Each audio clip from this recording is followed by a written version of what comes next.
Hello students, आज हम discuss करने जा रहे हैं करदाता के स्वयं के निवास हेतु प्रयोग में लाई गई मकान संपत्ति के वार्षिक मूल्य की गणना। देखिए, लास्ट क्लास में हमने डिस्कस किया था कि यदि एक करदाता अपने किसी आवासीय मकान को किराए पर उठाता है तो किराए पर उठाई गई मकान संपत्ति के वार्षिक मूल्य का निर्धारण किस प्रकार किया जाता है। आज हम डिस्कस करेंगे कि यदि करदाता किसी आवासीय मकान में यदि स्वयं रह रहा है तो उसका हम किस तरीके से मूल्यांकन करेंगे, उसमें वार्षिक मूल्य की गणना हम किस तरह से करेंगे। तो देखिए, इसमें सबसे पहले हमारा जो पॉइंट होगा वो क्या होगा, संपूर्ण वर्ष स्वयं के निवास के लिए प्रयोग में लाई गई मकान संपत्ति या दो मकान संपत्तियों के वार्षिक मूल्य का निर्धारण। मान लीजिए करदाता ने गत वर्ष में किसी मकान संपत्ति को स्वयं ने ही अपने रहने के लिए प्रयोग किया है या उसे वर्ष पर्यंत कभी किराए पर नहीं उठाया है, तो ऐसी स्थिति में वार्षिक मूल्य की गणना यदि हम करने जा रहे हैं तो वह क्या होगी, शून्य होगी। तो गत वर्ष में एक बार भी मकान को किराए पर नहीं उठाया गया हो अथवा इनमें से किसी भी प्रकार से करदाता ने कोई लाभ प्राप्त नहीं किया हो तो ऐसे मकान का वार्षिक मूल्य शून्य माना जाएगा। ठीक है। इसी तरीके से हमारी जो अगली इसमें कंडीशन आती है वो क्या आती है, स्वयं के रहने के ऐसे मकान या मकानों या उनके भाग के वार्षिक मूल्य का निर्धारण जिसमें करदाता गत वर्ष में वास्तव में नहीं रहा हो।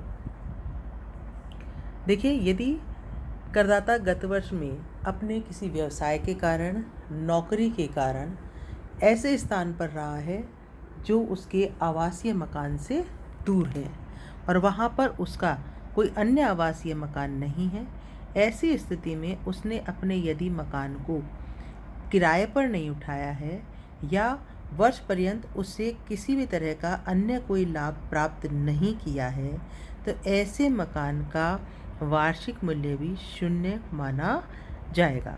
कंडीशन क्या है कि यदि वो उस स्थान से दूर अपने व्यापार, पेशा अथवा नौकरी के कारण रह रहा है और उस मकान को उसने वर्ष पर्यंत किराए पर नहीं उठाया है, साथ ही साथ वो जहाँ रह रहा है वहाँ उसका अन्य कोई मकान नहीं है, ऐसी स्थिति में उसके उस मकान का वार्षिक मूल्य शून्य माना जाएगा। यदि करदाता कुछ अवधि के लिए गत वर्ष में इस मकान या मकान में आकर रहता भी है तो भी इसका वार्षिक मूल्य शून्य ही माना जाएगा।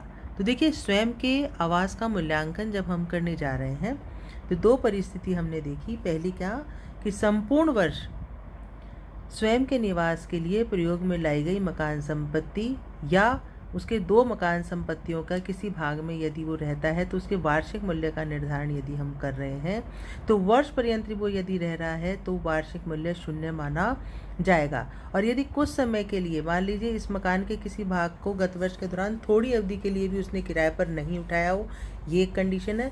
साथ ही साथ इसके अलावा भी कोई लाभ यदि उसने इस मकान संपत्ति से प्राप्त नहीं किया है, ऐसी स्थिति में मकान का वार्षिक मूल्य शून्य माना जाएगा।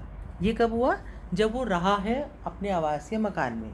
दूसरी कंडीशन हमने क्या पढ़ी है कि स्वयं के रहने के ऐसे मकान या मकानों या उनके भाग के वार्षिक मूल्य का निर्धारण जिसमें करदाता गत वर्ष में वास्तव में नहीं रहा हो। तो नहीं रहना यानी कि करदाता जहाँ उसका मकान है वहाँ न रह के किसी अन्य स्थान पर उसके नौकरी या पेशा या व्यापार के कारण यदि वो वहाँ रह रहा है और उसका मकान खाली रहा है वर्ष पर्यंत, उसने उससे किसी भी प्रकार का कोई अन्य लाभ भी प्राप्त नहीं किया है, तो ऐसे मकान का वार्षिक मूल्य शून्य माना जाएगा। आगे हमने देखा, हम देखेंगे डिडक्शंस। देखिए, अभी तक हम सकल लाभ के बाद जो एनुअल वैल्यू का, वार्षिक मूल्य का जो है निर्धारण कर रहे थे सकल किराए की राशि के बाद।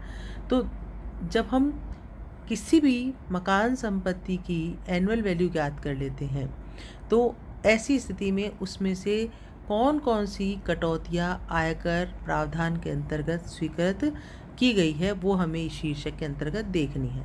तो मकान संपत्ति से आय शीर्षक के अंतर्गत एक करदाता को धारा 24 के अंतर्गत जो कटौतियाँ स्वीकृत की गई हैं उन्हें हम अभी देखने जा रहे हैं।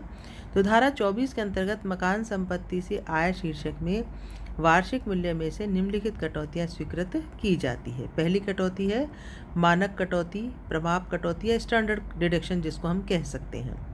तो ये देखिए, जो ये स्टैंडर्ड डिडक्शन है, ये है जो कटौती है, ये बिल्कुल निश्चित फिक्स रूप से दी जाती है। मतलब जो भी हमारा शुद्ध वार्षिक मूल्य या शुद्ध वार्षिक मूल्य होगा उसका 30% के बराबर ये कटौती स्वीकृत की जाती है। और इस कटौती की प्राप्ति के लिए किसी भी प्रकार का कोई व्यय करना करदाता के लिए आवश्यक नहीं है। और क्योंकि ये स्टैंडर्ड डिडक्शन है, मानक कटौती है, इसलिए यह प्रत्येक दिशा में दी जाती है। लेकिन मान लीजिए हम किसी मकान संपत्ति का वार्षिक मूल्य निकाल रहे हैं, वो शून्य हो जाता है या ऋणात्मक हो जाता है, तो फिर ये कटौती स्वीकृत नहीं की जाती। ठीक है। अगला हमारा डिडक्शन आता है ऋण पूंजी पर ब्याज, इंटरेस्ट ऑन लोन। देखो, मकान संपत्ति को बनवाने, मरम्मत करवाने, खरीदने अथवा उसमें किसी भी तरह की कोई वृद्धि करने के लिए यदि करदाता कोई रकम उधार लेता है और उस पर ब्याज देय है या ब्याज का वो भुगतान करता है, तो ब्याज की जो राशि है उसको कटौती के रूप में स्वीकृत किया जाता है, चाहे मकान संपत्ति को करदाता ने गिरवी रखा है अथवा नहीं। परंतु यदि किसी वर्ष मकान संपत्ति की आय करमुक्त होती है तो उस वर्ष इस ब्याज की कटौती भी नहीं दी जाती है। मान लीजिए आपने किसी वर्ष मकान संपत्ति से आय बिल्कुल करमुक्त हो गई है, तो ब्याज की कटौती भी स्वीकृत नहीं की जाती है। फॉर एग्जाम्पल, मकान संपत्ति का उपयोग किसी वर्ष व्यापार एवं पेशे के लिए करदाता करता है, तो मकान संपत्ति की अनुमानित आय पर कर नहीं लगेगा। तो ऐसी स्थिति में हम ब्याज की कटौती भी स्वीकृत नहीं करेंगे। अब कुछ महत्वपूर्ण प्रावधान जो आयकर अधिनियम में ऋण पर ब्याज के संबंध में जो दिए गए हैं। पहली का हम लेंगे कि दलाली एवं कमीशन की कटौती नहीं स्वीकृत की जाती। तो क्या होता है, यदि करदाता ने ऋण लेने के संबंध में कोई दलाली दी है या कोई कमीशन का भुगतान किया है या अन्य कोई व्यय ऋण लेने के संदर्भ में यदि उसने किया है, तो ऐसी कोई भी कटौती हमारे जो वार्षिक मूल्य है उसमें से स्वीकृत नहीं की जाती। दूसरा आता है साधारण ब्याज की कटौती स्वीकृत होना।